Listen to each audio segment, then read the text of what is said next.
cybersecurity consulting company based out of the Midwest, and been working with CCI on many, many things over the last several months, and I think getting on to years now. So it's been very positive, been very great to partner with CCI. We are a security company only, so a lot of the things that we do are in an advisory or a testing capacity. CCI really then goes in and, helps mitigate these things and kind of puts hands to keyboard and puts those things in place. So it's been a very fantastic partnership, and we've been doing this presentation a little bit now. And I'll tell you a little bit about what we're trying to accomplish here, a little bit about myself, and kind of what you can expect here today. I hope if you're here, you're not expecting a whole bunch of technical speak. This is very plain English. This is going to be very straightforward. I'm going to, speak some truths and hopefully help you out a little bit.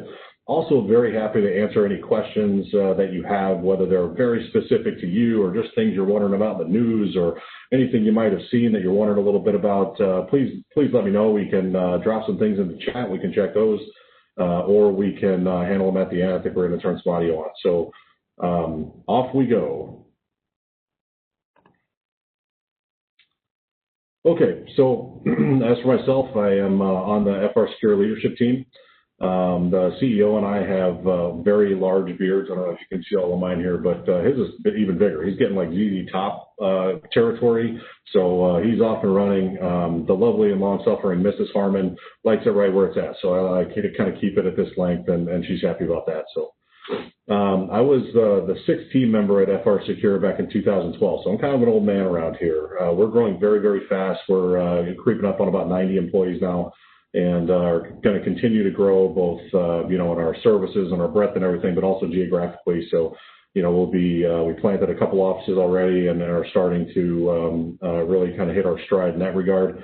Do a lot of this kind of thing. If you have this need to do some educational type stuff, webinar type stuff in another context, please let us know.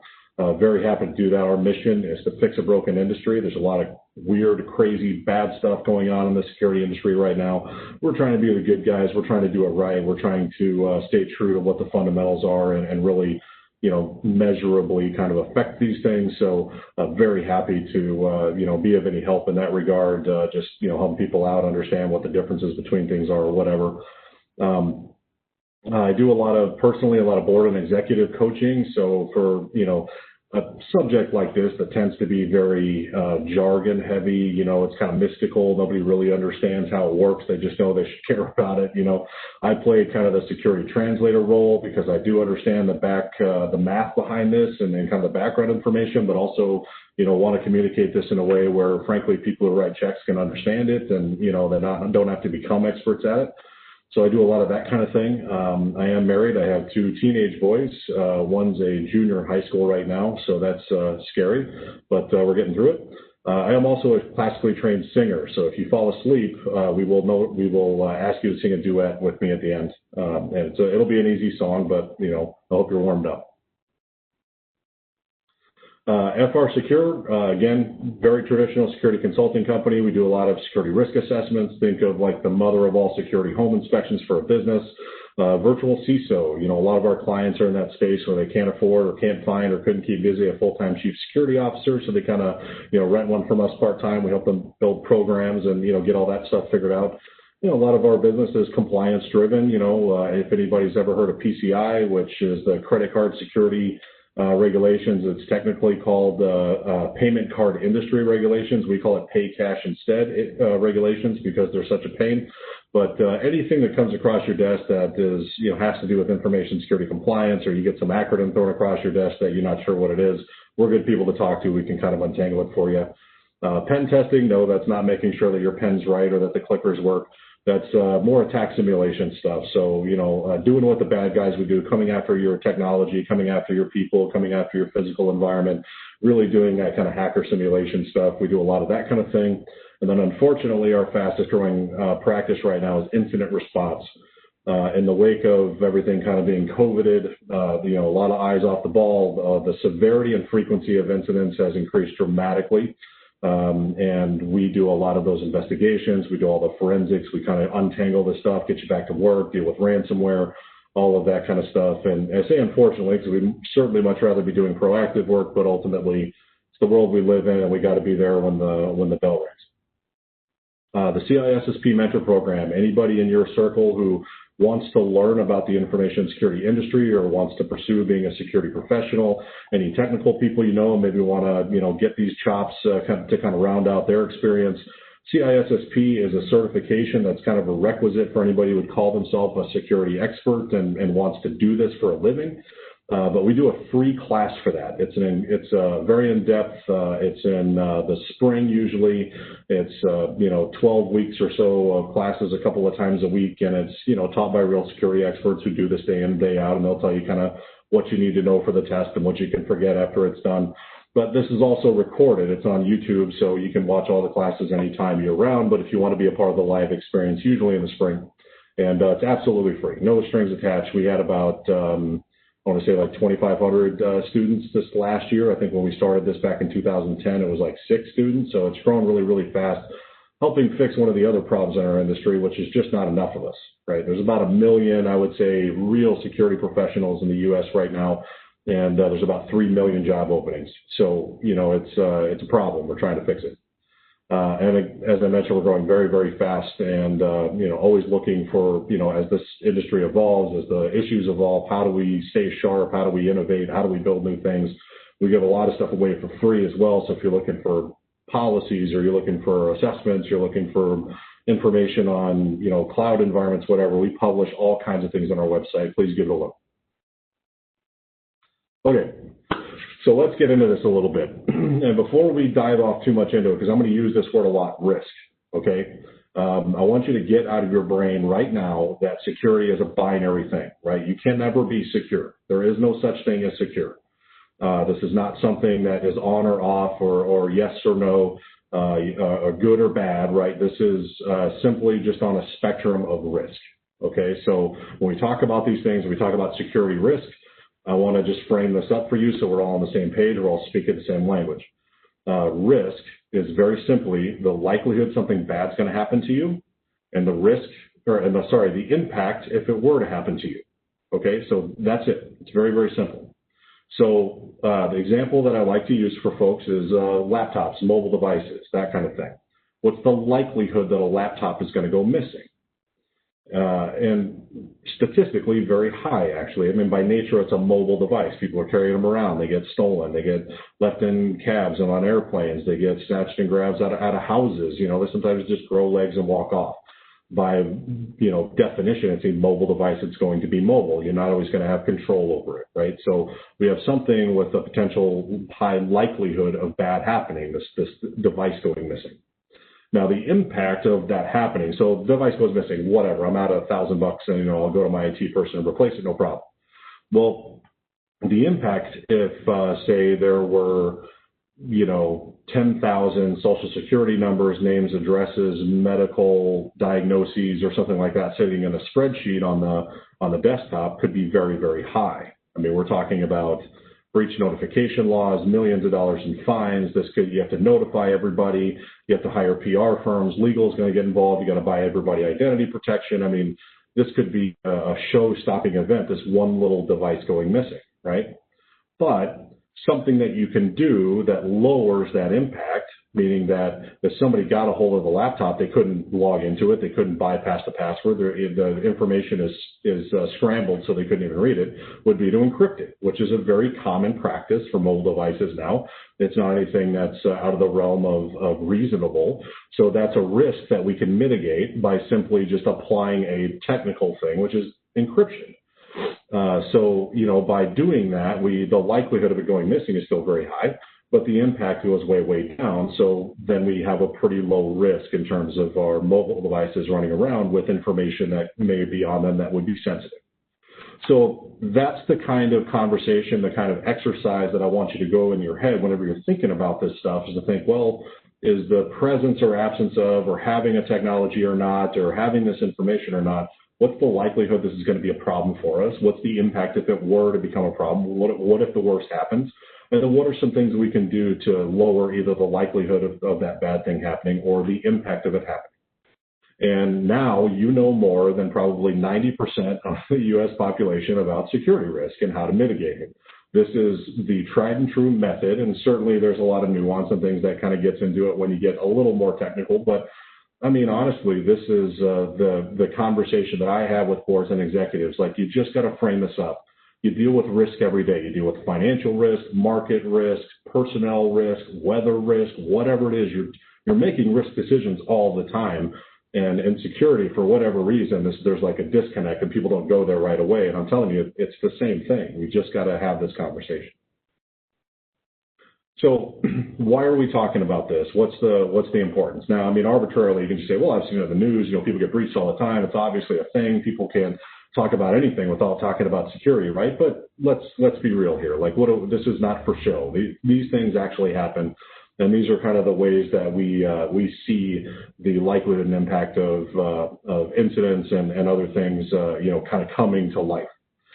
Financial, right? Ransomware. If you don't know what ransomware is, basically the bad guys get in your network and they lock everything down where you can't get to it. And if you want the keys to it, you got to pay them.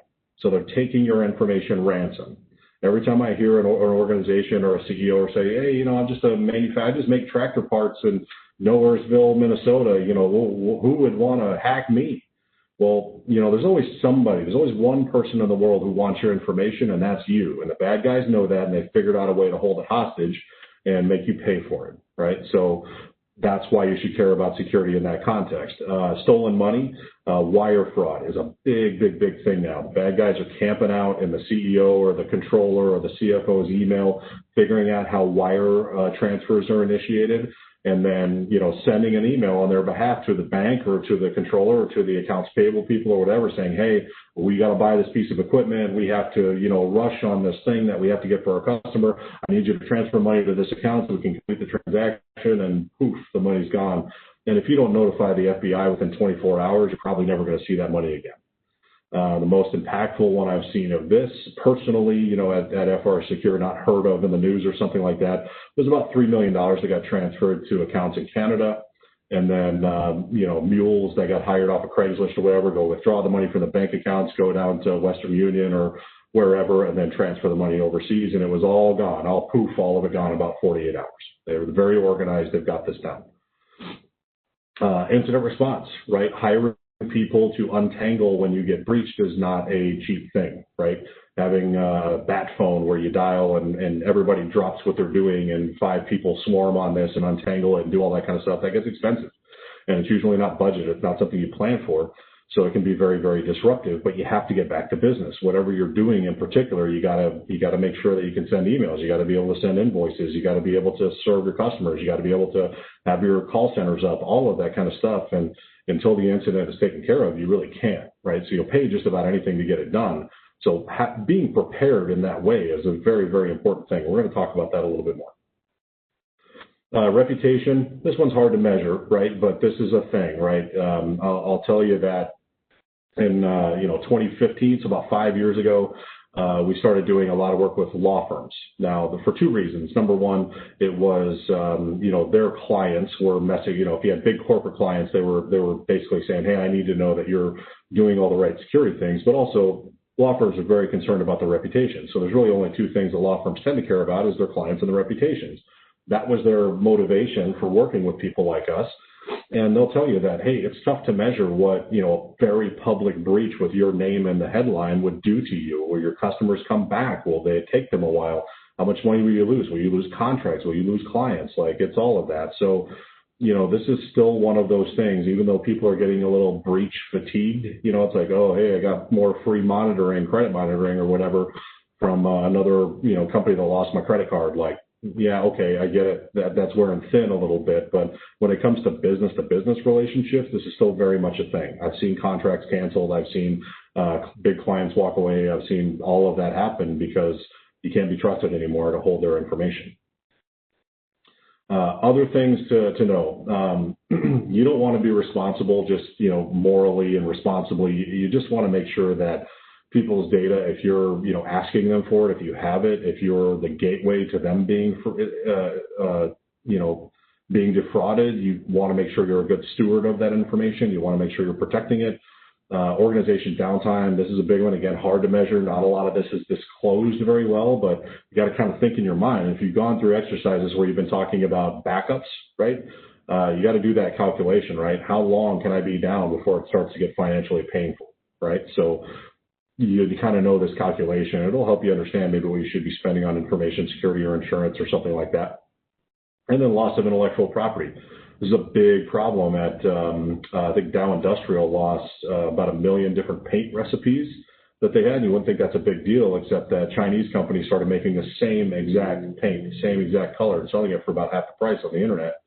And it really impacted their sales for the next several years. So, that ability to get to that information, that stuff that's proprietary to you, is something that people do want because they want to counterfeit it and not go through all the undue, expense and effort of actually creating it themselves. They'd rather just steal it from you and start offering it without, having to cover the cost of building it in the first place. So still very much a thing, still happens all the time.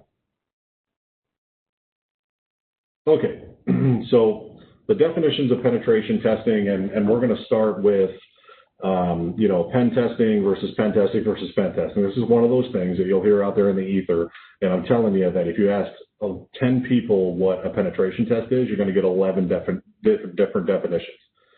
So, I want to just kind of clear the air on this because it's an overused term, and I want to make sure you're not getting taken advantage of by anybody who's trying to sell you one or whatever it is.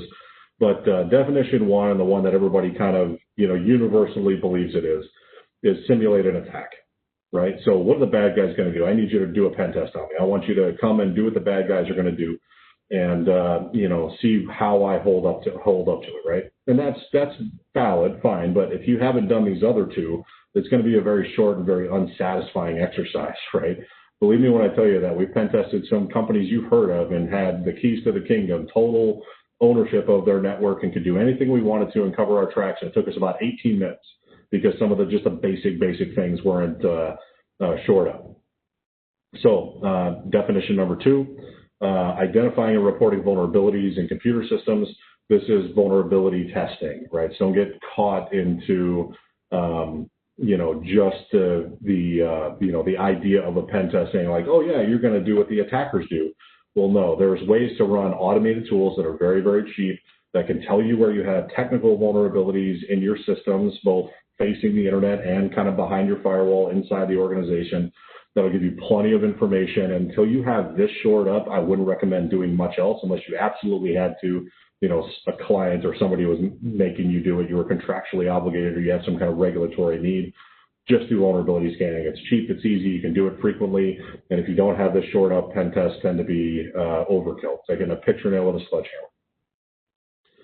Definition number 3, simulated attack check for technical exploits only. So this would be just focusing on the technology, right? Penetration testing, real penetration testing, or what we would call red teaming, is, we're sending people phishing emails, we're calling people trying to talk them out of information, we're showing up at your building, dropping devices around, seeing if we can get past your front desk, if we can get into people's work areas to access machines, we're landing drones on your roof to try to hack your Wi-Fi. It's everything you could possibly imagine.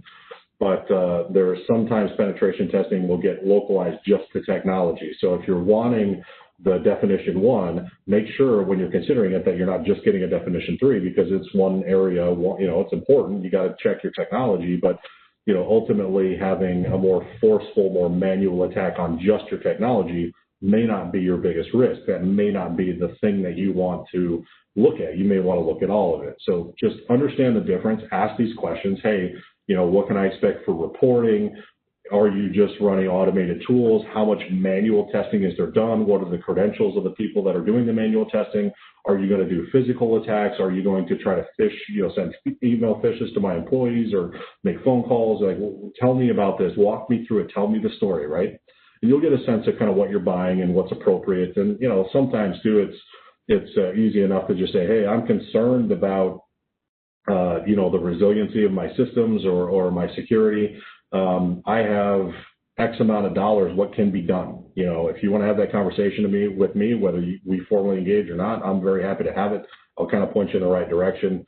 Definition 1, red teaming for a company with 500 employees or something like that is going to be in the neighborhood of $60,000, $70,000, $80,000, depending on how many physical locations are involved, sometimes more.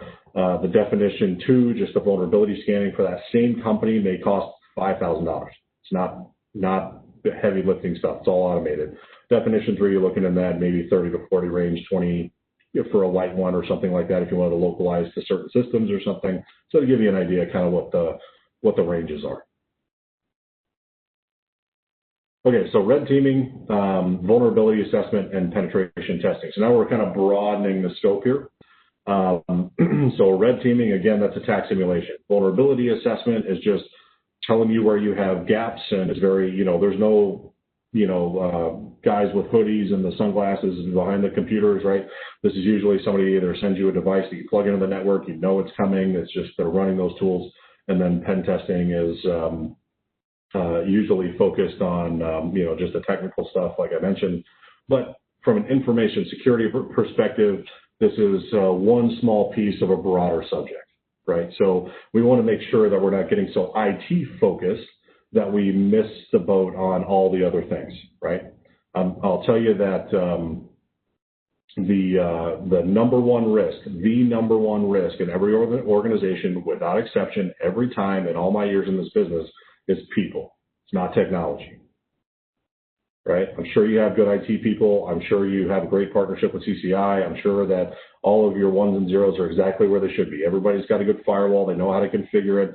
The idea that somebody would only attack your technology and be successful is not very likely. It just doesn't happen that often unless you're just really egregiously kind of, willfully negligent about, not updating Windows or having old versions of Java, Adobe on your machines and just being dumb about it. Most of the time, what happens is that people click on emails, they give up information, they, give out passwords, they give out information over the phone that they shouldn't, whatever that is. People are always the problem, but they're also always the solution. If you can get people on board with you and train them and get them on, get them thinking about this, it really does work. So I'm going to tell you a couple of cool stories. Yep. John, real quick. So from a pen test vulnerability assessment standpoint, they all can be accomplished remotely, correct? That's correct. Okay, and they're not on obtrusive, right? There's nothing that goes on. It's a simple process and procedure. Typically, how long is that time frame for a pen test or a vulnerability assessment? Yeah, vulnerability scan can be done over the course of maybe a week. There's a little setup time. We run the scans. It doesn't overload your network. It doesn't do anything that, would be crazy. Penetration test may take a little longer. Part of that, too, is just kind of, doing some reconnaissance and doing some prep work. So it's like going out on the internet, finding all your dirty laundry, right? Figuring out what may be out there that you need to address and then focusing in on the actual testing. But the testing windows, depending on how big your network is, can range from a week to probably 6 weeks. It depends on what you're trying to do. Some of the more, like I mentioned PCI before, like credit card security stuff. There's a very specific way that you have to do that penetration test in order to meet their standards, and that takes longer. But if you're just doing it to verify your own security, plan on a couple, 2-3 weeks of doing that, and it's not invasive. We're not going to take you down. We're not going to, disrupt any systems. We're not going to do anything like that. And then red teaming, that's up to you. These services can be done not only on the IT side of the network, but also the service provider side of the network as well. So it can be done on both sides. Yeah, it should be done on both sides. Absolutely. Right. You don't want to leave anything out of the picture here. And, frankly, service providers and, IT managed service providers, hosting providers are big targets right now because if I get you, I get everybody that connects to you. Right. So much more popular, type of exercise in that community right now. So good questions. Anything else? All right, on to the hacker stories. Okay, so when we hack people, when we are asked to, take advantage of individuals, we call it social engineering. That's an industry term. It's incredibly fun to learn about. You want to watch some YouTube videos and have a little fun, learn some things and all of that. Chris Hadnagy is a guy that does a lot of training in this and does a lot of formal classes and stuff like that. He's kind of like the grandfather of this. But social engineering is something we get asked to do all the time. And I'm going to tell you a couple of examples and some lessons learned from actual real-life scenarios. So the first one I'll tell you is about the time that we were asked to send phishing emails. So this is pretty localized. It was like, hey, we just want you to send emails that simulate what a bad guy would send. And we want you to send it to our employees. Well, they had 2,500 employees, and frankly, they didn't want to pay for 2,500 emails. So they localized it to a subset. So they said, well, here's 500 random email addresses. Just see how this group does, and then we'll see what next steps are. Now, these people had gone through all the training. They had been hauled into rooms and had on webinars. They'd been tested before, and they had been, really, the alerts were high. They were ready for this. So every employee had gotten the training and knew that, even knew that it was coming. They knew that we were sending the phishing emails. So we sent the 500 emails, and one gentleman in one of the departments recognized right away, hey, this is a phishing email. I know what this is. I was told this was coming. And then he sent an email to the whole company. So he sent a company-wide email, forwarded our email to everybody, and said, hey, this is a phishing email. Don't click on it. And what happened was that we got more clicks than emails we sent. We ended up with about 700 people who clicked on that email, even though they knew it was a phishing email. All right, so here's what we learned. Verizon does a big cybersecurity report every couple of years, maybe every year now. It's a lot of good data, but one of the things that they kind of keep up with is that out of 100 people that would receive a phishing email, only about 10 still in our day and age will recognize that it's a phishing email. It'll do what this gentleman does and kind of raise their hand and say, yeah, I see this. This is a bad thing. And still about 3 of those 10 will click on it anyway.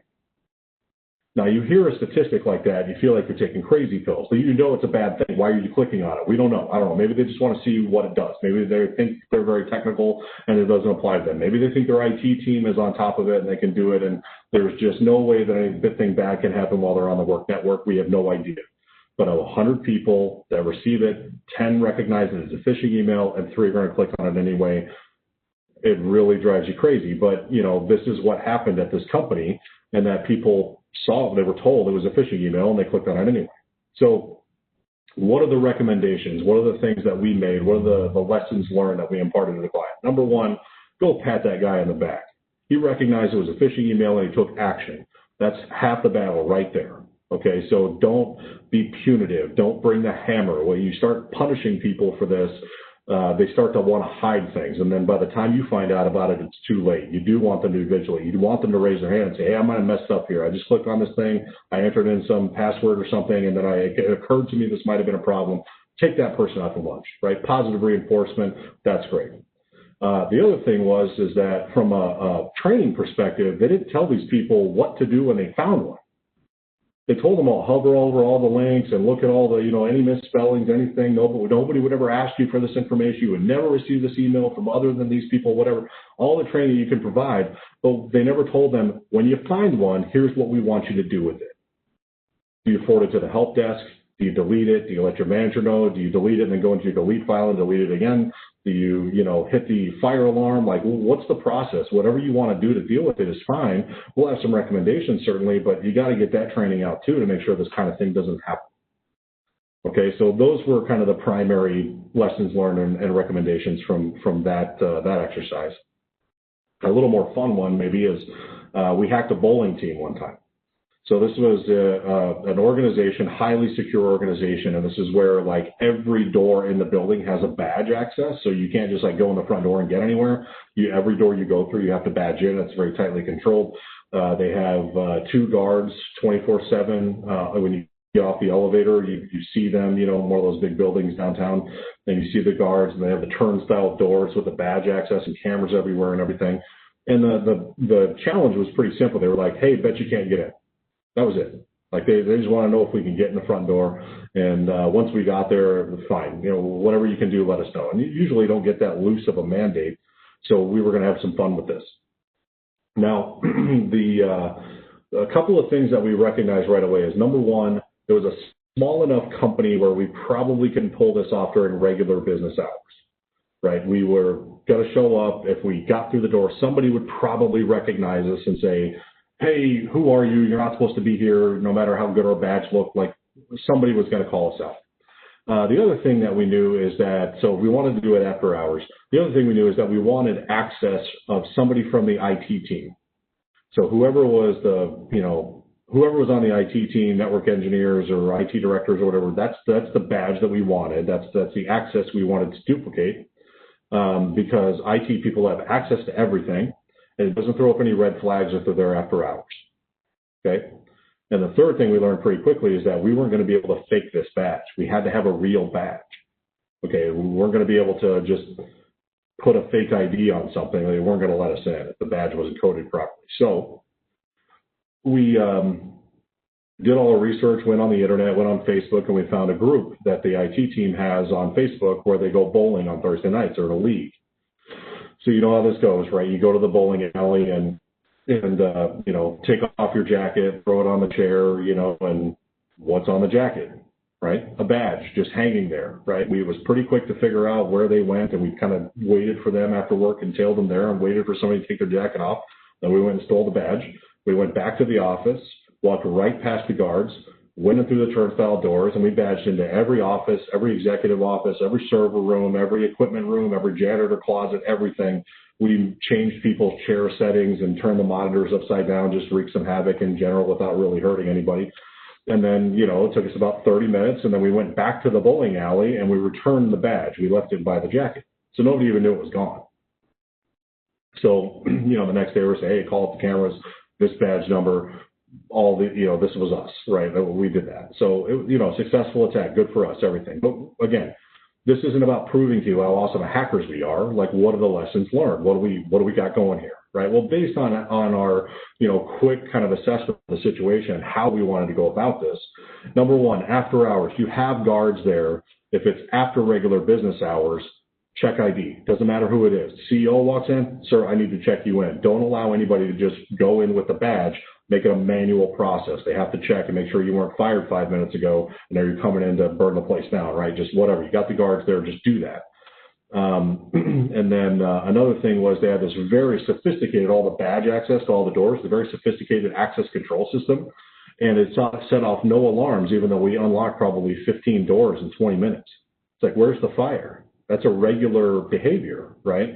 So again, the guards should be coming back like, hey, why are you guys sprinting around the office right now? What the heck is going on? Our access control alerts are going crazy, right? So that was a pretty easy thing to fix and do all that. And then third, and certainly most important, was that badge should never have left that person's site. And what happened is that they go through an annual training that says, hey, if you lose this badge, you might lose your job. Like, this is a big deal. Don't let this badge out of your site. They didn't do it when they onboarded this gentleman 3 months prior because they had a training coming up. They're like, oh, he'll just go through it then. No need to duplicate. And so they changed that procedure and started doing the badge training when they actually got hired instead of just once a year refresh. So those are the things that were kind of lessons learned out of that. If we have some time at the end, I'll tell you another fun story, but I got to keep you interested somehow. It's about how the police helped us carry out an attack one time.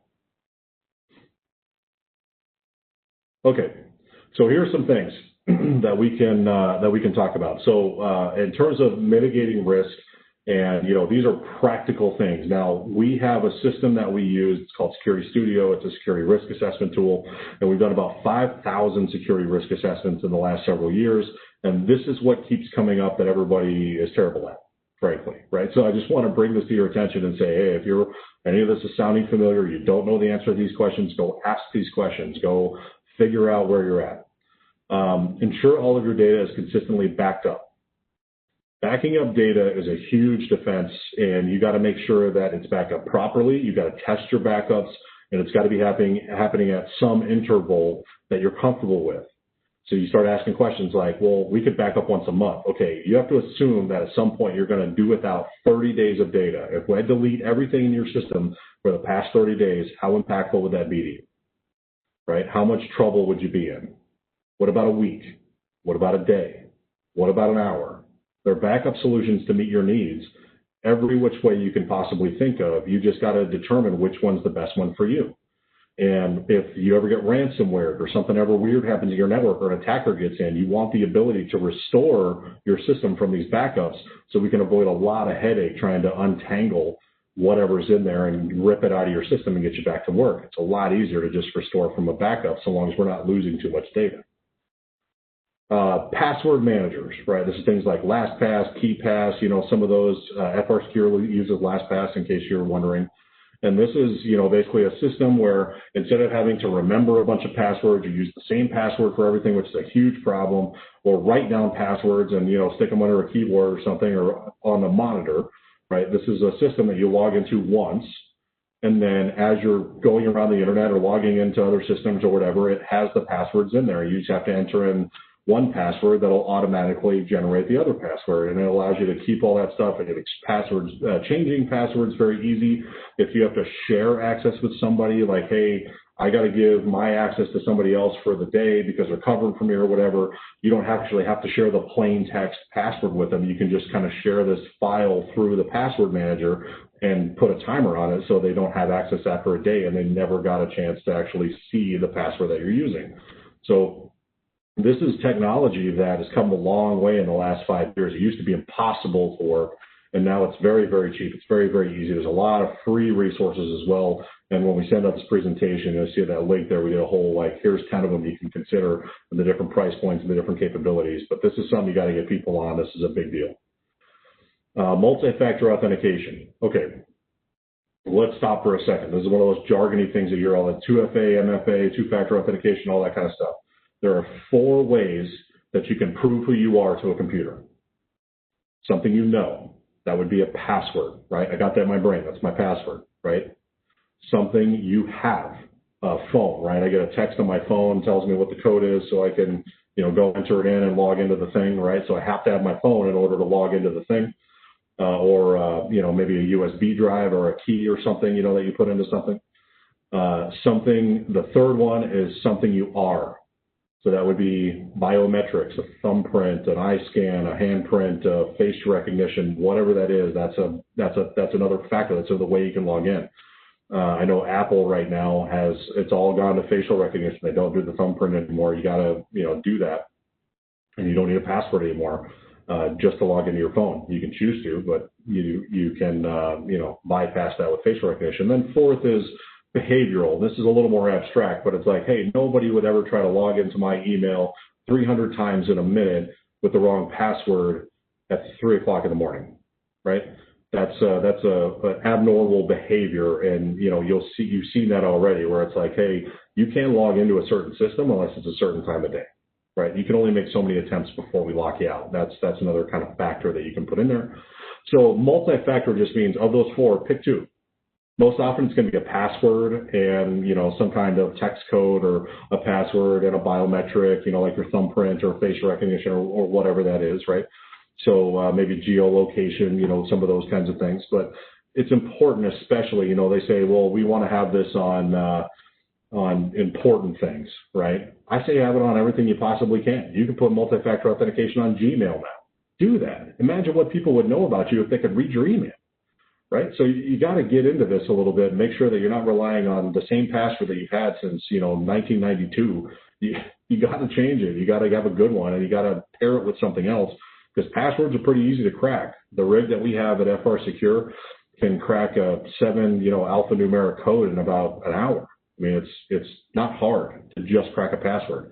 Putting this other barrier in front of us is impossible to crack. Okay. John, go ahead.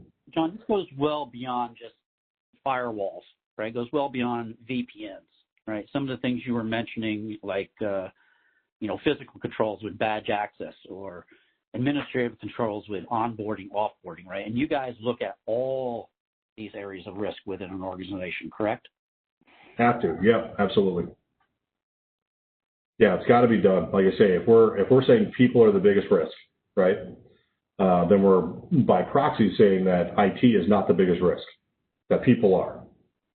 And the common mistake we run into is that we try to fix people with technology. I'm not trying to offend anybody here, but most IT people that I run into who are true IT professionals are in that business because they're really good with machines and consequently very bad with people.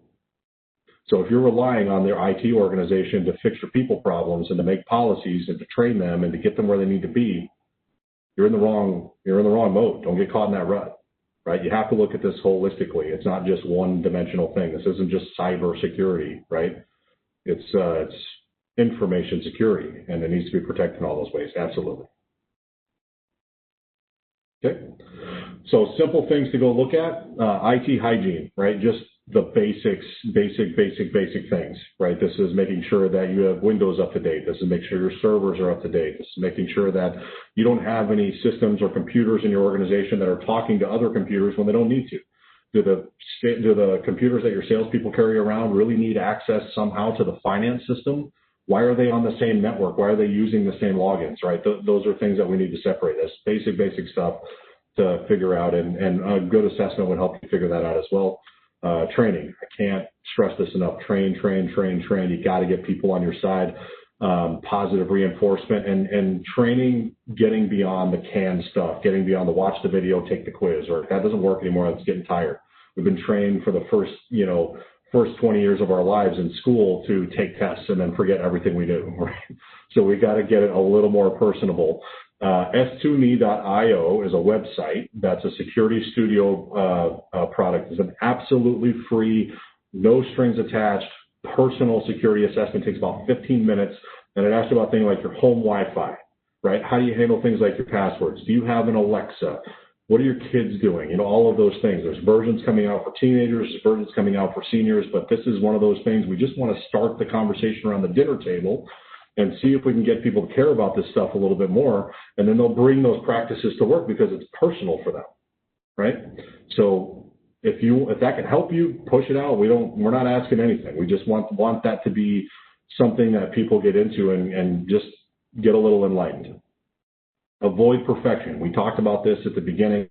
There is no such thing as secure. Everything's on a spectrum. It's a matter of degrees, right? When we talk about security and measuring it, we put it on the same scale as a credit score, because people who don't speak in information security passes that 5-second test with people who don't speak the language, right? So where are you at on that spectrum, and are you happy with that, right? What are we going to do about those kinds of things? So don't worry about having absolutes. This is not about having everything locked down all the time and you can't do business and you're not responsible unless everything's locked down to the hilt all the time. That's not what this is about. It's about just being a little better than you were yesterday. Don't believe in the silver bullet blinky light stuff, right? Anybody who's telling you that they can implement a technology and it will solve all your problems is lying to you. They're making a lot of money doing it. So have those decisions based in some kind of reality, some kind of data, get a second set of eyes on things, work with trusted partners, because they tend not to sell you these things. There's too much of this going on in our industry. It's a big cash grab. It's a big problem. So I want you to be aware and be very discerning about the technology that you're buying. Back up your data. We talked about that, and log everything. Now, logs are a technology tool that allows you to basically keep the breadcrumb trail of every click and every email and every little change and everything that's sent and received and everything in your system. It's not hard to do, but if you got to call somebody like me because you just got breached and you don't have the logs turned on, there's not a whole lot I can do for you. If I don't have the breadcrumb trail to follow, I don't know where it came from. So if you're not sure where you're at from a logging perspective, got to get that done. You got to go get the logs turned on everything, not part of it, all of it, and make sure they're stored somewhere that it can be accessed easily and that they're protected. And all these things are they seem very complicated. Sometimes they seem a little jargony. Sometimes they seem a little overwhelming. These are basic things. This is not anything that's out of your wheelhouse. You can get this done. Incident response. So let's talk about this a little bit. I like how the screen went black and there's that scary guy with the shield and the sword. That really brings the point home, right? Incident response, this is the bad news. It takes work. Okay, you can't just put an incident response. You can't just Google incident response plan, put your logo on it, and call it good. We've got to have your own plan that works for you, that reflects your culture, that is reflective of your technology, that puts you in a position to actually respond to an incident and be successful. And you should test that, right? Our incident responders are the people who help with like tabletop exercises and running their clients through potential scenarios. They ask 2 questions. Do you want this to be a run-of-the-mill exercise that just checks a box? Question 2, or do you want me to make you cry? And they will come up with some wild scenarios that are very real life, that are mirrored after actual incidents they've worked, that really throw people into a tailspin. But it's important to understand how you would react in a situation like that. What would happen if, after we hung up this call, you got a notice on your computer that if you didn't pay somebody in Eastern Europe $10,000, you can't ever access that computer again? And then you realize that your neighbor got the same one, that everybody in the company got the same one. What are you going to do? What's the plan? Who do you notify? Who needs to be in the loop? Who are your trusted partners? How do you deal with that? Because it will happen. It's not a matter of if, it's a matter of when. All we're trying to do is lower the likelihood that it will happen to you. And then if it does happen, how do we make it less impactful? Back to that whole risk discussion.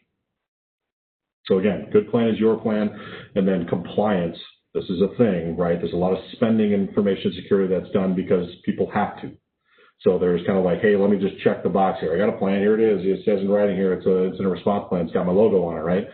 But being compliant with something, doing what other people tell you to do, the bare minimum, isn't even a pretty good indicator of whether or not you actually have good information security. It doesn't translate. Having good security will often make you compliant. That translates the other way. But if you're just doing what the compliance thing is, it tends not to do you a lot of good. It doesn't hold a lot of security value a lot of the time. So I want to caution you on that, especially in an incident response, type situation. So homework. Go ask these questions, right? Go find the person in your organization who you in your mind believe is responsible for information security for the company. Go find them and ask them these questions. Hey, where are we at? In their own words, where are we? Where should we be? Are we where we need to be? Is there a future state? Is there something that we could do better? And then how long and how much money is it going to take to get there? You might hear a lot of stuttering, right? It may not come naturally to people to answer these questions because they're not questions they're used to being asked about information security. So I want you to do me a favor, and if somebody says, I have no idea, I don't know, I can't answer that question, I want you to hug them. Because when you hear the words, I don't know, it's a good sign you're not being lied to. And then you can go learn together, and you can figure this out. All right. I'll open it up to any questions. Anything come through the chat? Anybody have anything that they'd like to discuss? John, we did have one through that. The question is, what is the team approach between FRSecure and CCI? Yeah, so I think a couple of recent examples are, at FRSecure, we're really good at, discovering the gaps in information security, putting them on a spectrum, finding a way to kind of get some math around this, take the subjectivity out of it, and, put some objective measurements in place and really point you in the direction of, hey, here's kind of what we need you to work on. Here are some things that we can help you do. But a lot of the stuff, a lot of the heavy lifting and a lot of the things, especially technically that you're going to need help with, FRSecure doesn't do. We're product agnostic. We don't sell hardware. We don't sell software. We don't configure things. We don't have direct lines to those kinds of things. And, CCI is really where you would go then and say like, okay, FRSecure told us we need to solve a problem. We need to solve it in this way. Can you help us now do that? Now, I'll tell you that there's only 5 people on planet Earth who actually enjoy writing security policies. So, and they all work at FRSecure. I found them. So if you need help with that kind of thing, we're a good resource and helping you with strategic stuff, helping you test those things. But ultimately in execution, like we're not going to sell you a firewall. I can't tell you your firewall stinks and try to sell you one. But, CCI has been invaluable as a resource in connecting those dots and making sure that when we make those recommendations and when we point them in the right direction, if they're applying those best practices and getting the right people involved to get it done correctly. So, John, like as part of a risk assessment, right, there's a roadmap that comes out of that risk assessment. And that roadmap could get involved, could be something to do on your firewalls. It could be something to do for disaster recovery or backup, multi-factor authentication. Those are the things, those gaps, if the customer can't do them on their own, that's when they would reach out to CCI to help them implement that roadmap that comes from FRSecure through a risk assessment. Exactly right. Yep, that's correct. And we're product agnostic. We're not product ignorant, right? So we know typically what works. We'll know the technology you're using. We'll know to be able to point you in the right direction. But we are never going to be as expert as CCI in that regard. So it's always good to go in with somebody who knows what they're doing, right? And there is an expert in their particular field. And that's kind of how we feel about the relationship is, hey, we know our lane, we know our limitations, we know our strengths, right? And we're going to complement with CCI on those. And then we do have 2 more questions for you, John. One of them would be, on average, when you look at customers, when was the last time you're seeing organizations have looked at and measured their security risk? Ooh, Yeah, that's a loaded question. Okay, so I'll say that there are approximately, we'll say, in the middle size, like a normal size business, not the Fortune 1000 or something like that. There's something like 8 million or so businesses in the universe, that aren't like single location gas stations, but aren't Walmart, like there's a big swath of companies in there. And I would say less than 10% of them do something every year. I would say less than half of them do something every 3 years, based on our research. Wow. Okay. So, and then on top of that, I guess you mentioned, and this is the next question, you mentioned that the number one risk you consistently see is the people that work at organizations. The question would be, how do we take steps right now to start mitigating that? Yeah, I think, the number one thing is just putting clear expectations in place.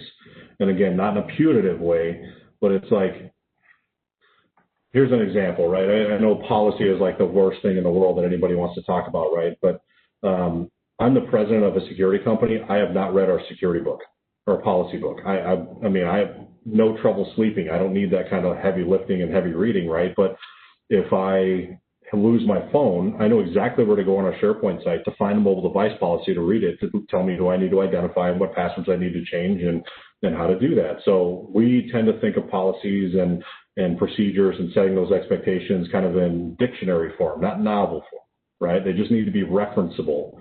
So starting there, putting good guidelines in place, understanding what decisions you want to make as an organization, having the right people involved with that, letting people know where they can find it, and really encouraging them to give you feedback and input on it is a great place to start. And then, of course, have guest speakers, have trainers. There's all kinds of people out there like me that want to talk to the users and get them up to speed and tell the cool hacker stories and get them laughing and get them thinking about this stuff. S2Me is another good thing. Push that out. It's just like, hey, we found this, some security company built it. It's pretty helpful. I hope it's helpful for you. Like that can be the easiest thing in the world to push out without making them feel like it's a requirement, right? But also, you should be doing training regularly. It should be a part of every, all company quarterly team meeting or something like, hey, just put 5 minutes on security. What's going on in the news? What should we be worried about? What's the IT team doing? What's the latest thing that we're seeing? We have 15 phishing attempts a day in the last quarter. Just be vigilant. If you find one, send it to help desk. It can be more conversational than, the really hard, heavy lifting kind of training that you're typically, seeing, which I'll mention, by the way, most of that training is because people have to. It's compliance. So they go the quote unquote HR route and then put a video together and make people take a quiz. It's just not working. Gotcha. So those are all the questions that we had come through the Q&A. Tom, I don't know if you have any closing questions or comments that you would have for John, but. Yeah, John. So a lot of our customers, right, they wear many hats. So not only are they the security person within the organization, IT security, but they're doing routers and switches for the SP side of the network. So they wear many hats. So in this presentation, I saw services from pen tests, the vulnerability assessments, to risk assessments, to incident response. Where would be a good starting place for an organization, right, that has the IT security person that wears multiple hats and hasn't done a security assessment or anything relative to an in-depth security analysis in a few years, right, and just really hasn't had the time? Where do they start? Because there's multiple services that you can offer. Yeah, security risk assessment is always a good place to start. If, in the absence of the ability to do that, or, if you're going to use some kind of self-assessment tool like Security Studio or, something like that, the couple of things that always tend to pop up is, number one, incident response, right? You're about to go on this journey to go, identify vulnerabilities in your network and in your people and in your physical environment. What if you find something, right? What are you going to do, right? So building that incident response plan is very important. And also asset management, right? You can't secure what you don't know you have. Do you know where everything is? Do you have a good count of it? Sometimes a risk assessment can help you identify that, but, risk assessment's maybe a week or two process. And like I said, it's kind of the mother of all security home inspections for an organization. It's a great starting place, a good baseline to do. So I always recommend that. But if you're sitting around going like, yeah, I don't have any budget for that, start with incident response, start with asset management, and start with maybe some lightweight vulnerability testing, and then see what that yields and if it'll help you get some more budget for next year or so. Yeah, and some of the feedback from the customers who've actually gone through the risk assessment is they were amazed at the thoroughness of FRSecure's risk assessment. I think you guys do well over 700 risk controls measurements. And then, obviously if you've had risk assessments from others in the industry, the feedback was we get the risk assessment, but there's really no roadmap to identify the highest risk element to go after day one. Yeah, it's really easy to point out problems in which people look, right? Where the expertise comes in is, can I translate them into a to-do? Can I give you an actionable item, right? That's the difference between, people who call themselves experts and actual experts. So part of the purpose or part of the point here of doing an assessment is, yeah, it's great methodology. It's based on all the right stuff. It's, nothing that is anything but above board, right, in terms of its application veracity. It'll stand on its own, all that kind of stuff. But also, you get to work with a security expert while we're going through it. You get to spend some time with people who've been there and done it and seen it and worn 15 hats and still had to build a security program, still had to keep their eye on this ball, and you get to build a relationship with that person. That's kind of half the point. So, yeah, the assessment's great. The methodology's there. We're very proud of it. We've built it over the last, 10 years, and it's great. The application of it and the ability to pull some solid recommendations out of it is the win. All right. Thank you, John. And I know we're at top of the hour, and so I do want to thank everybody for joining and thank, John and Troy for the presentation. I know Jamie and I will also be doing future webinars on Cisco Duo multi-factor authentication, so look for that coming down the road, as well as some webinars on backing up your data and disaster recovery as well will be coming down the pike. You guys all have our contact information, so if you have any questions or would like to reach out to us on engaging FRSecure, please let us know and we'll get it going. Thank you, guys. Thank you. Really appreciate it. Take care, everybody. Thank you.